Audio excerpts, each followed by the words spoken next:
Hello दोस्तों, कैसे हैं आप सब। मैं हूं आपकी होस्ट और आज मैं आपके लिए एकहार्ट टोले की एक ऐसी किताब की समरी लेकर आई हूं जो उनकी पहली किताब द पावर ऑफ नाउ के कॉन्सेप्ट्स को और भी गहराई से एक्सप्लोर करती है।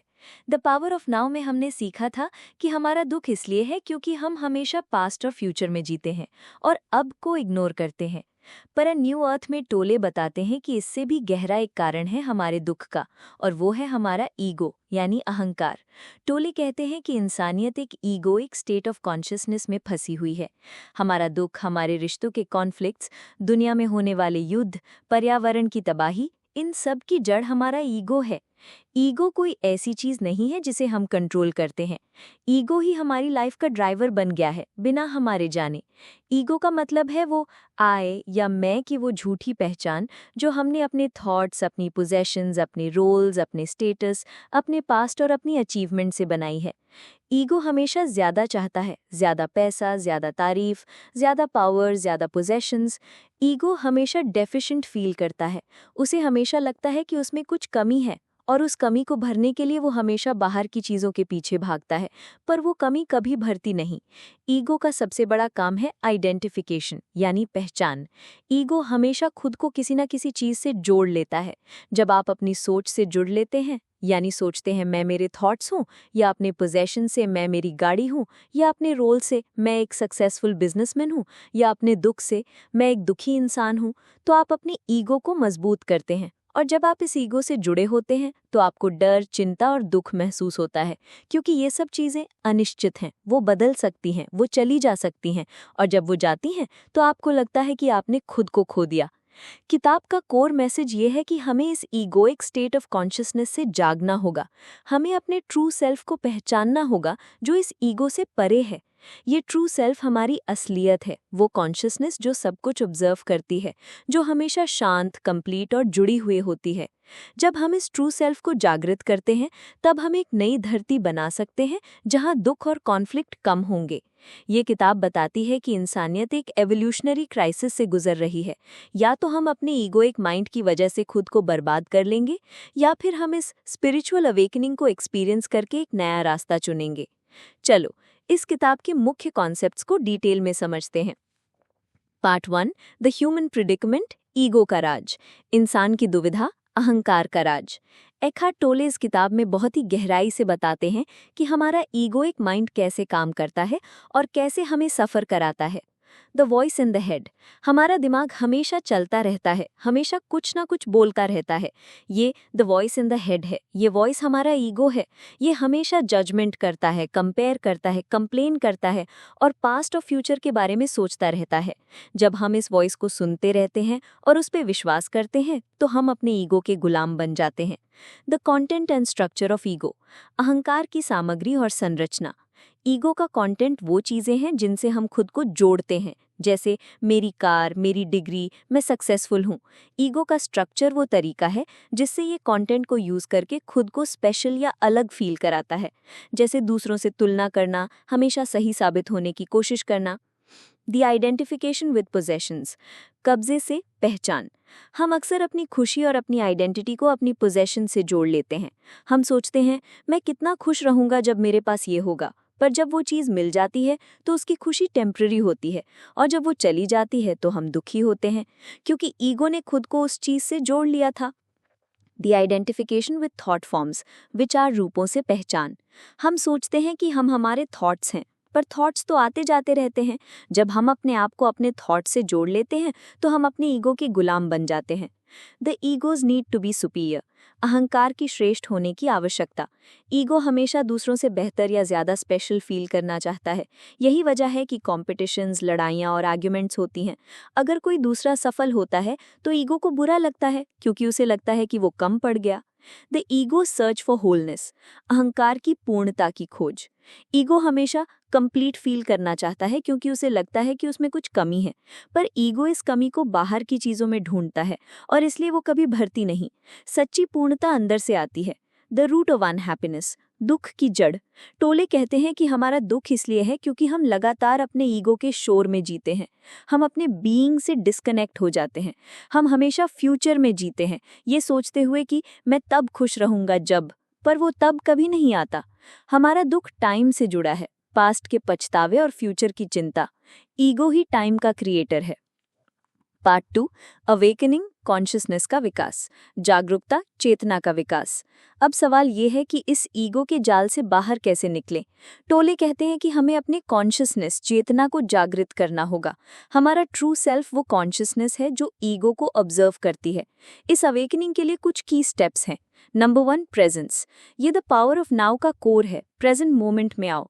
जब आप पूरी तरह से प्रेजेंट मोमेंट में होते हो, तब आप अपने थॉट से अलग हो जाते हो। आपका दिमाग शांत हो जाता है। इसके लिए ऑब्जर्व द थिंकर। अपने थॉट्स को देखो जैसे वो आसमान में बादल हों, उन्हें जज मत करो, बस ऑब्जर्व करो। Sense the inner body. अपने ध्यान को अपने शरीर के अंदर ले जाओ। अपने हाथों, पैरों, पूरे शरीर में एनर्जी को महसूस करो। ये आपको प्रेजेंट में एंकर करता है। Simple awareness practices. अपनी डेली एक्टिविटीज जैसे बर्तन धोना, चलना, खाना खाना को पूरी अवेयरनेस के साथ करो। 2, डिसॉल्विंग द पेन बॉडी, यानी कि दर्द शरीर को घूलना। जब आप प्रेजेंट में होते हो तो आप अपने पेन बॉडी को भी ऑब्जर्व कर पाते हो, बिना उसमें डूबे। पेन बॉडी को पहचानो, उसे नाम दो, उसे एक्सेप्ट करो, उसे जाने दो, उसे रेजिस्ट मत करो। जब आप पेन बॉडी को ऑब्जर्व करते हो तो उसकी पावर कम हो जाती है और वो डिसॉल्व होने लगता है। 3, अवेकनिंग टू पर्पस, उद्देश्य के प्रति जागृति।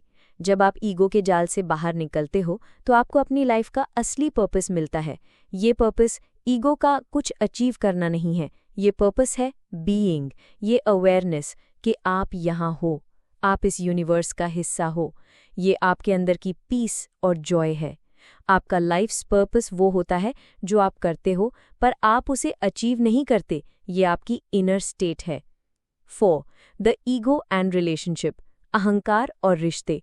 ईगो रिश्तों में बहुत सारे कॉन्फ्लिक्ट्स पैदा करता है। हमारा ईगो दूसरे इंसान के ईगो से टकराता है।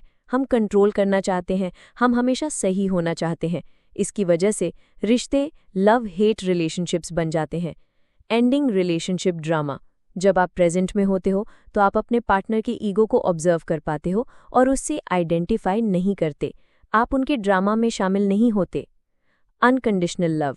जब आप ईगो से आज़ाद होते हो तो आप अनकंडीशनल लव एक्सपीरियंस करते हो। ये प्यार दूसरे की इम्परफेक्शंस को एक्सेप्ट करता है। 5, हैप्पीनेस एंड अनहैप्पीनेस, खुशी और दुख। टोले कहते हैं कि खुशी यानी हैप्पीनेस और दुख यानी अनहैप्पीनेस दोनों ईगो से जुड़े हैं। वो हमेशा एक दूसरे के ऑपोजिट होते हैं। जब आप खुश होते हो तो आपको डर होता है कि ये चला जाएगा। जब आप दुखी होते हो तो आपको खुशी का इंतजार होता है, पर ये दोनों ही ईगो के जाल हैं। सच्ची शांति और जॉय इन दोनों से परे है। ये तब मिलता है जब आप प्रेजेंट मोमेंट में होते हो। 6, ब्रेकिंग फ्री फ्रॉम फॉर्म, रूप से मुक्त होना। ईगो हमेशा खुद को फॉर्म से जोड़ता है, जैसे आपकी बॉडी, आपकी जॉब, आपके पोजेशंस। जब आप ईगो से आज़ाद होते हो तो आप रियलाइज करते हो कि आप फॉर्म नहीं हो, आप फॉर्मलेस कॉन्शियसनेस हो। यही आपका ट्रू सेल्फ है। मौत का डर भी तभी खत्म होता है जब आप इस सच्चाई को समझ जाते हैं। Part 3, a new earth, consciousness based living, एक नई पृथ्वी, चेतना आधारित जीवन। जब ज्यादातर लोग ईगोइक कॉन्शियसनेस से जाग जाते हैं तभी एक नई धरती बन सकती है। ये कोई काल्पनिक दुनिया नहीं है, ये एक ऐसी दुनिया है जहां इंसान ज्यादा अवेयर, ज्यादा कंपैशनेट और ज्यादा जुड़ा हुआ होगा। 1, the internal purpose of life, जीवन का आंतरिक उद्देश्य। आपकी लाइफ का सबसे बड़ा पर्पस है अवेकनिंग, ईगोइक कॉन्शियसनेस से जागना। यह आपका इंटरनल पर्पस है। आपका एक्सटर्नल पर्पस वो है जो आप करते हो, आपकी जॉब, आपके रिश्ते। पर एक्सटर्नल पर्पस तभी मीनिंगफुल होता है जब वो इंटरनल पर्पस से अलाइन करता है। 2, द अवेकेंड डूइंग, जागृत कर्म। जब आप अवेक हो जाते हैं तो आपके एक्शंस अलग तरीके से होते हैं। आप स्ट्रेस डूइंग से जॉय ऑफ बीइंग में आ जाते हैं। आप काम को इसलिए नहीं करते क्योंकि आपको कुछ पाना है, बल्कि आप उसे इसलिए करते हो क्योंकि आप उस प्रोसेस को एंजॉय करते हो। आपके एक्शंस में क्वालिटी होती है क्योंकि आप पूरी तरह से प्रेजेंट होते हो। 3, अवेकनिंग एंड रिलेशनशिप्स, जागृति और रिश्ते। अवेकनिंग आपके रिश्तों को पूरी तरह से बदल देता है। जब आप ईगो से रिएक्ट नहीं करते तो आप अपने पार्टनर को उसकी असलियत में देख पाते हो, उसकी इम्परफेक्शंस के साथ भी। रिश्ते एक स्पिरिचुअल प्रैक्टिस बन जाते हैं। आप दूसरों के पेन बॉडी को भी ऑब्जर्व कर पाते हो और उनके ड्रामा में फंसते नहीं हैं। 4, द ग्लोबल अवेकनिंग, वैश्विक जागृति। टोले कहते हैं कि इंसानियत एक टिपिंग पॉइंट पर है। जब ज़्यादा से ज़्यादा लोग ईगोइक कॉन्शियसनेस से जाग जाएंगे तो ये एक कलेक्टिव अवेकनिंग बन जाएगी। तब दुनिया में कॉन्फ्लिक्ट्स, युद्ध और पर्यावरण की तबाही कम हो जाएगी। ये एक ऐसी दुनिया होगी जहां इंसान एक दूसरे से और नेचर से जुड़े हुए होंगे। 5. द न्यू अर्थ, नई पृथ्वी। ये कोई फिजिकल प्लैनेट नहीं है, ये एक नया स्टेट ऑफ कॉन्शियसनेस है जो इंसानों के अंदर पैदा होगा। ये तब होगा जब हम ईगो के बोझ से आज़ाद होंगे और अपनी ट्रू एसेंस को पहचानेंगे। ये किताब आपको इस कलेक्टिव अवेकनिंग का हिस्सा बनने के लिए इनवाइट करती है। 6. प्रैक्टिकल टूल्स फॉर अवेकनिंग, जागृति के लिए व्यावहारिक उपकरण। टोले कोई कॉम्प्लिकेटेड रिचुअल्स नहीं बताते, उनके टूल्स बहुत सिंपल हैं, पर उन्हें कंसिस्टेंटली प्रैक्टिस करना जरूरी है। प्रेजेंस प्रैक्टिस, दिन भर बार बार प्रेजेंट मोमेंट में वापस आओ, अपनी सांसों पर ध्यान दो, अपने सेंसेस को यूज करो। ऑब्जर्व योर ईगो, अपने ईगो की आवाज को सुनो, उसके जजमेंट्स को, उसके कंप्लेंट्स को नोटिस करो, उसे अलग से देखो। अलाउ व्हाट इज, जो कुछ भी हो रहा है उसे रेजिस्ट मत करो, उसे एक्सेप्ट करो। डोंट आइडेंटिफाई, अपने थॉट्स, इमोशंस या पोजेशन से खुद को मत जोड़ो। अंत में अ न्यू अर्थ हमें एक बहुत ही गहरा और ज़रूरी मैसेज देती है। हमारा दुख हमारी लाइफ के हालातों की वजह से नहीं है, बल्कि हमारी ईगोइक कॉन्शियसनेस की वजह से है। और इस कॉन्शियसनेस को बदला जा सकता है जब हम ईगो के जाल से बाहर निकलकर प्रेजेंट मोमेंट में जीना सीखते हैं। तब हम अपनी लाइफ का असली पर्पस पाते हैं और एक ज़्यादा शांत, खुशहाल और जुड़ा हुआ जीवन जीते हैं। तो दोस्तों, ये थी एकर्ट टोले की अ न्यू अर्थ की समरी। ये किताब आपको अपनी कॉन्शियसनेस को जागृत करने और एक नया जहां बनाने का रास्ता दिखाती है।